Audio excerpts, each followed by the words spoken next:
오늘 우리에게 주시는 하나님의 말씀 보겠습니다. 하나님의 말씀은 신약성경 마가복음 11장 1절부터 10절까지 말씀입니다. 제가 가지고 있는 성경에는 73쪽, 신약성경 73쪽에 있습니다. 마가복음 11장 1절부터 10절까지 말씀 제가 봉독하겠습니다.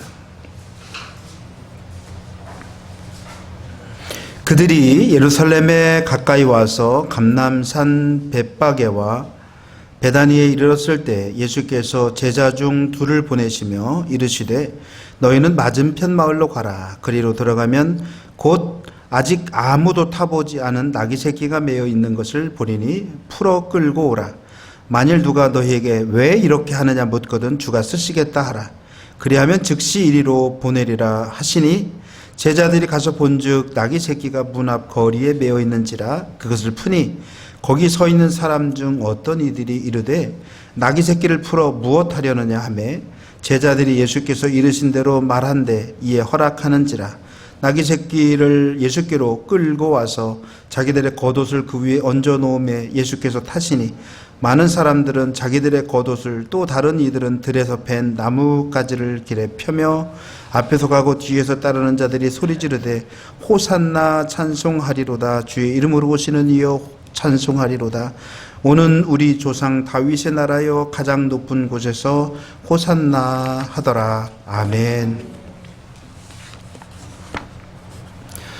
최근에 기독교가 유럽 사회에 어떤 영향을 끼쳤는지에 대한 책을 읽은 적이 있는데요. 그 책에 보니까 초대 기독교가 유럽 사회에 아주 오래전부터 유럽 사회에 공헌했던 그 두 가지를 소개하고 있습니다. 하나는 가난한 사람들에 대한 배려를 할 수 있도록 하였다라고 하는 것입니다. 옛날 로마 시대만 해도요, 부거나 가난이라고 하는 것은, 부하거나 가난하다고 하는 것은 하늘에서 주시는 것이라고 생각했기 때문에 가난한 사람들이 천대받는 것은 당연하다고 여겼습니다. 그러니까 부자들은 마찬가지로 반대로 귀하게 여김을 받을 수밖에 없었잖아요. 그러나 기독교회는요, 가난한 사람들도 귀하게 여겼습니다. 그들도 공동체의 한 일원으로 받아주었고요. 그들도 따뜻하게 대해주었고요. 오히려 가난한 사람들을 배려하고 도와주는 그러한 일들을 하게 됨으로 말미암아 이것을 유럽 사회가 보게 되었고, 이것이 유럽 사회를 변화시키는, 오히려 가난한 사람들도 함께 살아갈 수 있는, 살아가야 한다고 하는 그러한 생각을 갖게 되었고요. 그래서 그렇게 그런 세상이 될 수 있도록 하는데 아직도 다 해결된 것은 아니지만 기독교가 큰 공헌을 하였다라고 하는 것이죠. 두 번째는요, 사람들의 인권의식을 높여주었다라고 하는 것인데, 사람들은 부자나 가난한 사람이나 이런 것과 마찬가지로 고귀한 사람과 그렇지 못한 사람이 있다고 여겼습니다. 그래서 노예도 당연하게 여겼습니다. 노예 제도도 당연하게 여겼고요. 부자들은 그러니까 고귀한 사람들이 본래 태어날 때부터 그런 사람들이 있는가 하면 본래 어떤 사람들은 천한 사람들이 있다라고 그렇게 여기고 살았습니다. 그러나 기독교회는 부자나 가난한 자나 그리고 자유인이나 노예나 똑같이 하나님의 자녀라고 하는 의식을 심어주었고요. 그렇기 때문에 누구나 다 가치 있는, 누구의 생명도 다 가치 있는 그런 것이라고 하는 생각을 가지게 하였습니다.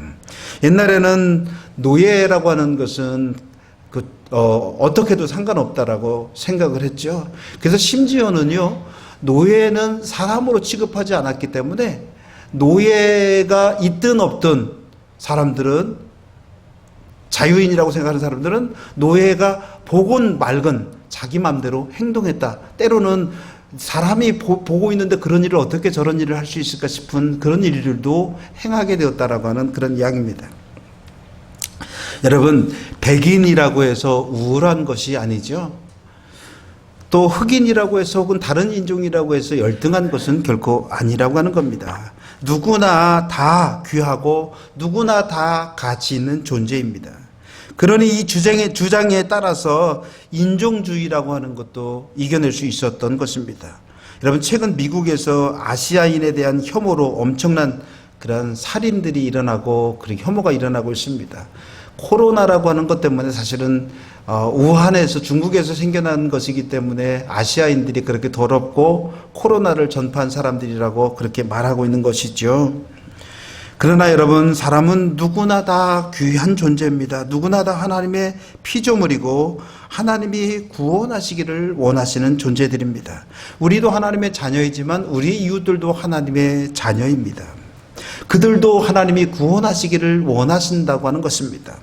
우리도 우리나라보다 가난한 나라에서 온 사람들을 함부로 대해서는 안 된다고 하는 것입니다.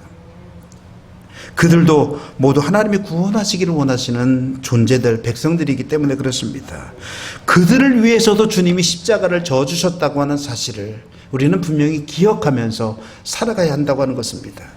제가 특별히 주님이 십자가를 지시러 올라가시는 이 주간에 이 말씀을 드리는 것은 주님의 십자가는 우리들만을 위한 것이 아니라 세상 모든 사람들을 위한 것이고 그들도 모두 존재의 가치를 가지고 있는 사람들이기 때문에 우리가 천시받지 않아야 하는 것처럼 우리도 누구라도 천시하며 살아가지 말아야 한다고 하는 사실을 우리는 꼭 기억하면서 살아가야 한다고 하는 것입니다. 오늘은 주님이 십자가를 지시기 위해서 예루살렘으로 마지막으로 예루살렘에 입성했던 것을 기념하는 주일입니다. 많은 군중들이 종려나무 가지를 흔들며 주님을 환영했다고 해서 종려주일이라고 하는 이름이 붙어 있고요. 고난주간이 이제 시작되기 때문에 고난주일이라고도 부르지요. 내일부터 한 주간 동안 고난주간을 우리는 맞이하게 됩니다. 주님이 십자가에 달리시기 바로 직전, 그리고 십자가에 달려 죽으시고 장사 지내신 주간, 그것이 바로 고난주간이고, 그리고 그 다음날 고난주간이 끝나면 바로 부활주일이 시작되고요. 다음 주일이 바로 부활주일이 됩니다. 그러니까 오늘부터 시작해서 다음 주일까지 우리는 주님의 고난과 부활의 시간을 함께 겪게 되는 것입니다.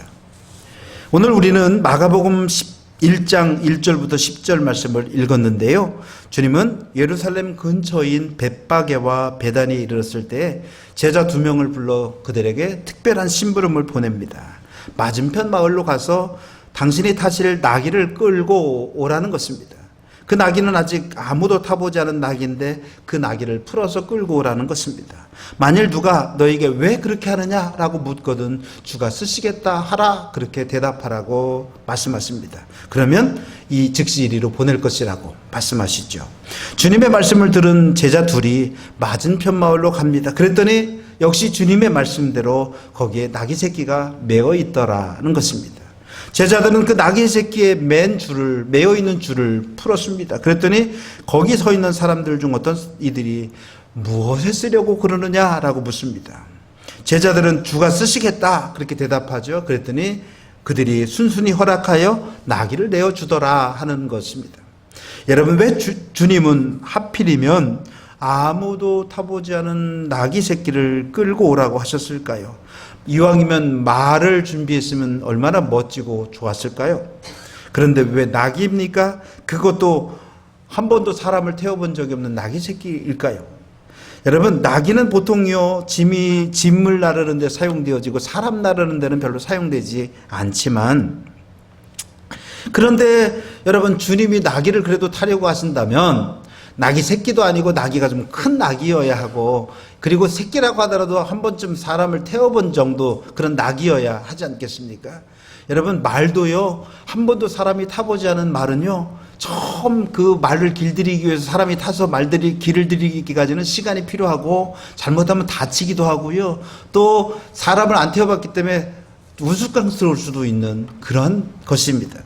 그럼에도 불구하고 주님은 나귀를 타고 올라가 예루살렘을 입성하시려고 하셨다라고 하는 것이죠.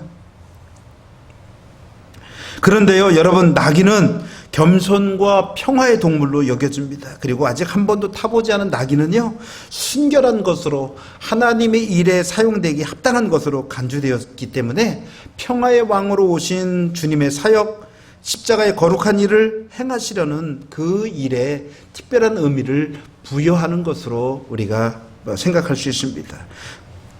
곧 화목과 대속을 위한 주님의 사역을 상징적으로 보여주는 존재가 바로 아직 타보지 않은 나귀 새끼였다라고 하는 것입니다.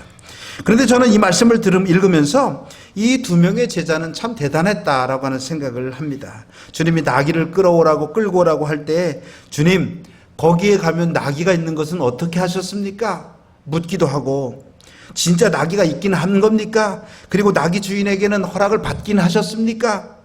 남의 나귀를 어떻게 갖고 옵니까? 돈을 지불해야 되는 것은 아닙니까? 이렇게 여러 가지 물어볼 수도 있지 않겠습니까? 그리고 만약에 가더라도요, 가기 싫은데 억지로 가는 것처럼 가지 않았겠습니까? 나귀를 풀어오려고 할 때도요, 누가 뭐라고 그러니까 괜히 막 움츠려 들어가지고 그런 마음이 들 수도 있지 않았을까요? 이 제자들의 입장에서 저라면. 그런데 이 두 명의 제자들은 아무 말 없이 그저 주님의 말씀에 묵묵히 순종하고 있더라 하는 것입니다. 여러분, 오늘 우리는 이 두 명의 제자들처럼 묻지도 따지지도 않고 주님의 말씀대로 순종하며 살아가고 있습니까? 내가 머리로 이해하는 일은 순종하고 내가 할 수 있다고 생각하는 일은 순종하지만 내가 이해할 수 없는 일이나 내가 할 수 없는 일은, 내가 하고 싶지 않은 일은 순종하지 않고 살아가는 것은 아니냐라고 하는 그런 말입니다.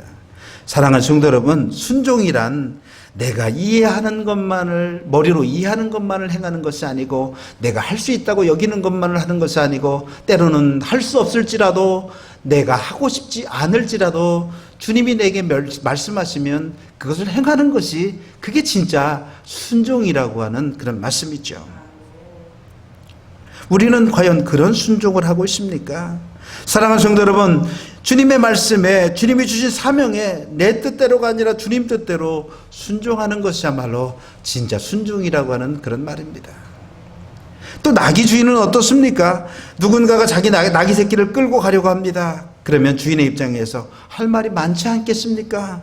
오늘 본문에 나오는 대로 왜 끌고 가느냐라고 하는 질문에서부터 뭐 하려고 그러느냐, 언제까지 쓰려느냐, 여러 가지 질문들을 할 수 있을 것입니다. 그러나 나귀 주인은 주님이 쓰시겠다고 하는 말에 아무런 토도 달지 않고 그냥 그대로 허락하고 보내주었다는 것입니다.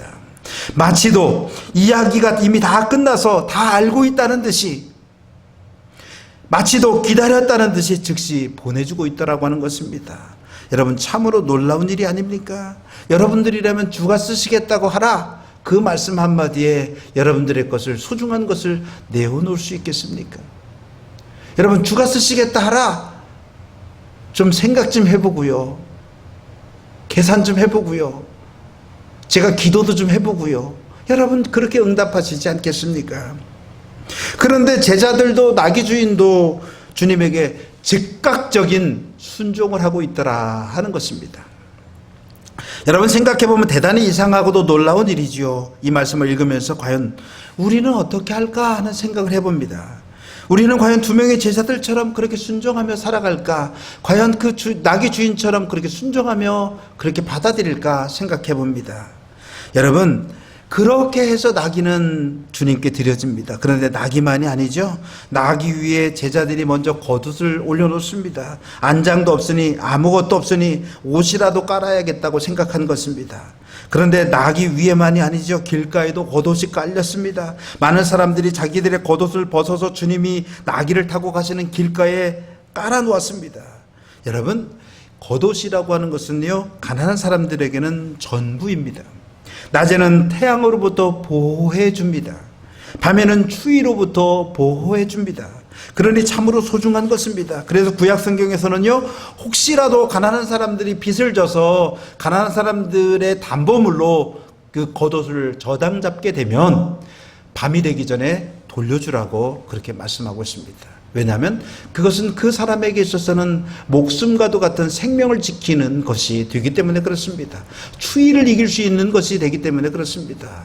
여러분, 우리는 영상 10도가 안 돼도 날씨가 별로 춥지 않네 라고 생각할 수 있지만, 그 더운 지역에 사는 사람들은요, 밤에 추위가 오면은 그 추위에 얼어 죽고 마는 사람들도 있다라고 하는 것입니다. 그렇게 그 자신의 소중한 것을 주님의 예루살렘 입성을 위해서 거기에 깔아놓았다라고 하는 겁니다. 길에다, 길바닥에다. 어쩌면 거기에 있는 대다수가 가난한 사람들이었고 그들 가난한 사람들에게는 그게 전부일지도 모르는 그런 것이었는데 그것을 주님의 가시는 길에 드렸다라고 하는 그런 말입니다. 그렇습니다, 여러분. 거기에 모인 군중들은요, 자기들의 가장 소중한 것을 드렸습니다. 발로 밟혀서 망가질지도 모르지만, 다시 찾을 수 있을지 없을지도 모르지만, 그래도 드렸다라고 하는 것입니다. 여러분, 참으로 놀라운 일입니다. 그만큼 주님에 대한 기대가 거기에 있던 모든 사람들에게 있었더라고 하는 것입니다. 비록 그들의 기대대로 모두 다 이루어지지는 않았지만 주님을 새로운 세상을 가져오실 분으로 이해하고 그들은 주님에게 최선을 다하고 있었다라고 하는 그런 말이죠. 그렇다면 여러분, 오늘 우리들은 어떻습니까? 우리는 무엇을 드릴 수 있습니까? 십자가에 달리셨으나 부활하셔서 지금도 우리를 다스리시는 주님, 우리를 영벌에서 영생으로 인도하시는 주님, 그 주님께 우리는 무엇을 드릴 수 있느냐고 하는 말입니다. 아니, 무엇을 드리고 있느냐고 하는 그런 말씀이죠. 주님은 나를 위해서 가장 소중한 목숨까지도 주셨는데, 주님은 우리를 용서하시고 또 용서하시고 사랑하시고 또 사랑해 주셨는데, 오늘 우리는 주님을 위해서 무엇을 드리고 있느냐라고 하는 그런 말씀입니다. 이제 나귀를 타실 모든 준비가 끝나고 드디어 주님이 예루살렘으로 들어갔습니다. 그런데 많은 인파들이 몰려들어 호산나라고 부르며 찬양을 드립니다. 앞에 가는 사람들도 뒤에 따라오는 사람들도 모두 호산나 찬양하리로다 외칩니다. 누가 선창을 하는 것도 아닙니다. 누가 그렇게 하라고 가르쳐 준 것도 아닙니다. 예행 연습을 했던 것도 아니었습니다. 사람들이 동원된 것도 아니었는데 어떻게 모든 사람들이 그렇게 주님을 향해 찬양할 수 있었을까요? 참으로 놀라운 일이 아닐 수 없습니다. 여러분, 하나님의 역사가 아니고선 도무지 불가능한 그런 일들이 그곳에서 이루어지고 있었다라고 하는 것입니다. 주님이 십자가를 지러 가시는 길을 위해서 하나님이 예비하신 것과 같은 그러한 모습입니다. 많은 사람들이 찬양하고 있었습니다. 여러분, 호산나 라고 하는 말은요, 구하소서라고 하는 그런 뜻입니다.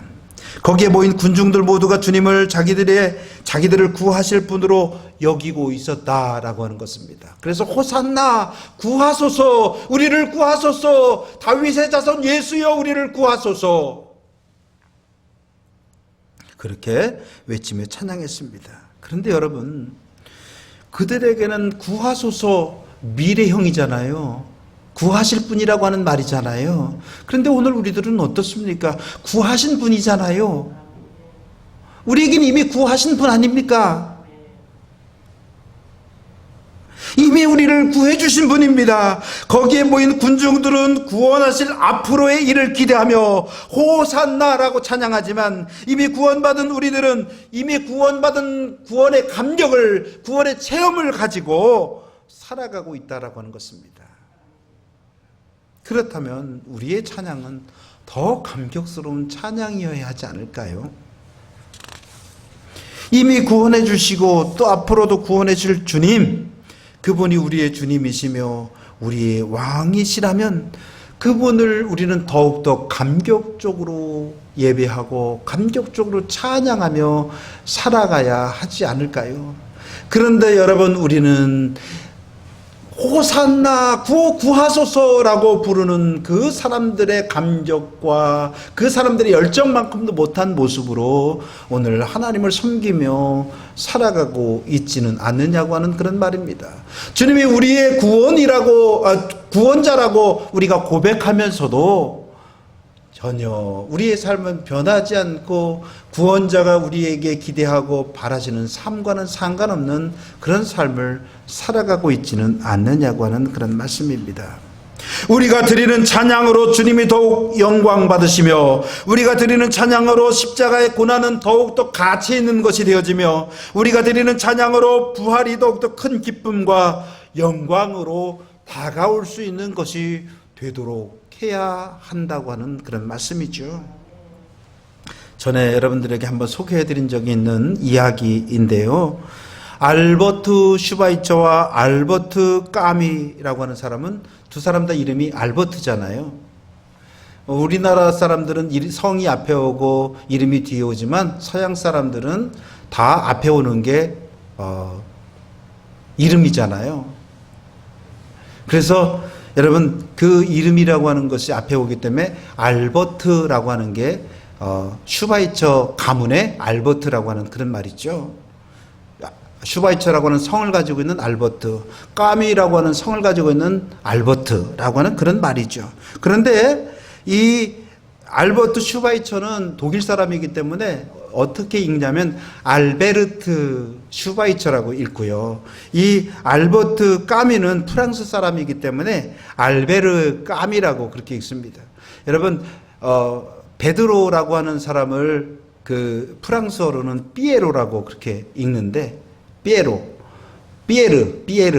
삐에르라고 읽는데 그렇게 프랑스식 발음이 다르기 때문에 알버트 까미를 알베르 까미라고 그렇게 읽습니다. 그런데 이 알베르트 슈바이처는 1952년에 노벨 평화상을 받았고요. 알버트 까미는 1957년에 노벨 문학상을 받게 됩니다. 5년 차이를 두고서 이제 노벨상을 받게 되는데 두 사람은 각각 상금으로 10만 달러를 상금으로 받게 됩니다. 까미는 그 받은 상금을 가지고 자기의 편안한 삶을 살기 위해서 파리 근교에다가 멋진 별장과 고급 승용차를 구입했습니다. 하지만 1957년에 상을 받았는데 60년이니까 얼마 3년 정도밖에 안 됐겠죠.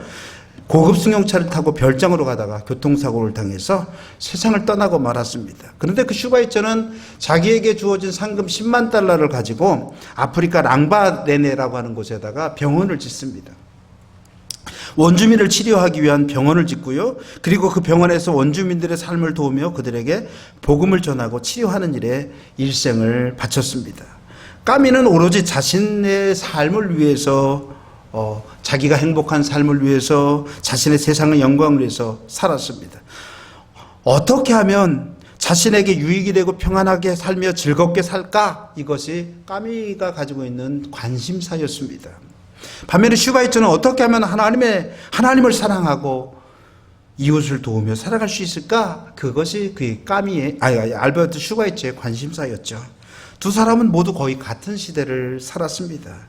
그리고 그 둘은 알버트라고 하는 이름을 가지고 있었고 또 두 사람은 모두 노벨상을 받았습니다. 한 사람은 노벨 평화상을 받았고 한 사람은 노벨 문학상을 받았지만 모두 노벨상을 받았습니다. 그러나 그 두 사람이 세상에 남긴 것은 완전히 달랐습니다. 지금에 와서 까미의 별장은 누구의 소유인지 알지 못하지만 슈바이처의 병원은 여전히 그대로 남아있고 그 병원을 통해서 하나님의 사랑을 전파하고 슈바이처의 정신을 전파하고 여전히 많은 사람들에게 감격과 감동을 주고 있습니다. 우리나라에도요 복음병원이라고 하는 이름으로 들어와 있는 병원들이 많이 있습니다. 6.25 때 평화주의를 선언한 크리스찬들이 우리는 전쟁에 함께 참여하지는 못하지만 병원을 통해서 당신들과 함께 하겠다고 해서 그래서 부산 복음병원 그래서 각지에 복음병원을 세웠고요. 그 병원 혹은 예수병원이라고 하는 이름으로서 지금도 남아있는데 그 병원들이 바로 예수의 정신을 전하고자 외국에서 많은 선교사들이 많은 의사들이 들어와서 세웠던 그리고 유지되었던 그런 병원입니다. 여러분 슈바이처는요 온 인류가 사랑하고 많은 이들의 존경받는 사람이 되었습니다. 여러분 슈바이처라고 하는 사람은 의사만 했던 것은 아닙니다. 그는 음악 박사이기도 했고 그는 신학 박사이기도 해서 제가 신학도일 때 그 슈바이처가 쓴 책을 읽기도 했던 그것으로 배우기도 했던 그런 사람이기도 한데요. 반면에 까미는 자기를 위해서 자기 만족을 위해서 살다 간 사람이 되었습니다. 물론 까미도 페스트라고 하는 그러한 문학작품을 남겨서 이 코로나 시대가 되면서 까미가 썼던 페스트라고 하는 것이 얼마나 또한 가치 있는 일인가 사람들에게 의미를 주긴 하였지만 그러나 그를 위대한 작가로 여기고 존경하기는 했지만 그의 삶을 존경하지는 않는다고 하는 그런 말입니다. 그럼에도 슈바이처가 남긴 것은요, 아프고 고통당하는 사람들을 돕는 일이 얼마나 귀하고 아름다운가. 그가 진정으로 예수를 따르는 사람이었다고 하는 것, 진정으로 예수를 따르는 사람이라면 어떻게 살아가야 할 것인가를 그가 몸으로 보여주었다라고 하는 것입니다. 여러분, 오늘 우리는 무엇을 선택할 것인가? 오늘 선택하는 것이 오늘 당장 그 결과물을 가져오지는 않지만, 그러나 나중에 사람들은요, 우리가 살다 간 삶을 평가하게 될 것입니다. 그 평가는, 우리가 받을 평가는 오늘 우리가 어떤 무엇에 관심을 가지고 살아갈 것인가에 달려있다라고 하는 것입니다. 무엇을 사랑하느냐에 따라서 우리의 삶의 질도 달라지고 삶의 결과도 달라지게 되어진다고 하는 것입니다. 마치도 슈바이처와 까미처럼 말입니다. 여러분, 세상에 속한 것만을 우리가 목표로 삼고 살아간다면 그런 삶은 가치 없는 삶으로 끝나고 말게 될 것입니다. 여러분, 우리가 우리만을 위해서 살다 간 삶이라고 하는 것은 결국 그저 살다 간 삶에 지나지 않지만 정말 이웃을 위해서, 주님을 위해서 헌신한 삶의 삶은요, 그것이 가치 있는 삶이 되어지고 이 땅에서뿐만 아니라 하나님께도 귀하게 인정받는 삶이 되어질 수 있다라고 하는 그런 말입니다. 하늘의 보화를 쌓고 하늘의 상급을 쌓는 삶이 되어질 수 있다고 하는 것을 우리는 기억해야 한다고 하는 것입니다. 우리는 까미처럼 자신만을 위해서 살아갈 것인가, 아니면 슈바이처처럼 하나님을 위해서, 하나님의 사랑하시는 인류를 위해서 봉사하며 헌신하며 살아갈 것인가, 우리의 선택에 달려 있다라고 하는 것입니다. 그리고 그 선택에 따라서 우리의 삶은 많이 달라질 것입니다. 더 가난하게 되어질 수도 있고 더 힘든 삶을 살아갈 수도 있게 되어질 것입니다. 명예로부터는 멀어질 수 있을지 모르지만 그러나 하나님으로부터는 가까워질 수도 있다고 하는 사실을 우리는 분명히 기억하고 살아가야 합니다. 사랑하는 성도 여러분, 여러분은 오늘 어떤 삶을 살아가고 있습니까? 우리 주님은 말할 것도 없이 슈바이처의 삶을 사셨죠. 아니, 슈바이처가 우리 주님의 삶을 살았습니다. 스스로의 안락함을 포기하고 스스로의 이익을 포기하고 오직 하나님이 무엇을 기뻐하실까, 하나님이 원하시는 삶은 어떤 것일까, 그렇게 살다가 그렇게 하나님께로 돌아갔습니다. 그런데요, 우리 주님이 그렇게 사셨을 때 하나님이 마침내 부활애로 승리로 이끌어 주시는 것처럼 여러분, 슈바이처도 하나님께서 오늘 품 안에 안고 계실 것이라고 하는 그런 굳은 믿음을 가지고 살아가고 있습니다. 오늘 우리들은 어떻습니까? 오늘 우리는 두 명의 제자들처럼 나귀 주인처럼 즉각적으로 순종하며 살아가고 있습니까? 슈바이처처럼 자기를 희생하며 하나님이 사랑하시는 사람들에서 우리가 헌신하며 살아가고 있습니까? 과연 우리는 이 종려주일에 어떤 삶을 선택해야 할까요? 주님과 함께 하는 종려주일이란 과연 어떤 것일까요? 여러분들 스스로에게 물으시고 여러분들 스스로가 주님이 기뻐하실 응답을 하며 주님이 기뻐하실 순종의 삶을 통해서 주님의 고난과 부활을 맞이할 수 있게 되기를 간절히 축원합니다. 기도하겠습니다. 저희들을 사랑하여 주시는 고마우신 아버지 하나님, 오늘 우리는 어떤 삶을 살아가고 있습니까? 조금 더 편하고 조금 더 명예를 얻으며 조금 더 사람들에게 인정받는 삶을 살아가고 있습니까? 혹 그런 것 아니라고 할지라도 하나님이, 우리 주님이 기뻐하시는 삶을 살아가고 있습니까? 그 두 가지 삶 사이에서 우리는 갈등하고 있지만 그러나 주님, 정말 주님이 원하시는 삶을 향해서 한 걸음 한 걸음 나아갈 수 있는 우리들 모두가 되어줄 수 있도록 허락하여 주시고 그것을 선택하고 그것을 실천하는 이 종려주일, 또 고난주간, 부활주일 맞이하는 저희들 되게 하여 주옵소서. 우리를 사랑하여 주시는 예수님의 이름 받들어 감사하며 기도드렸습니다. 아멘.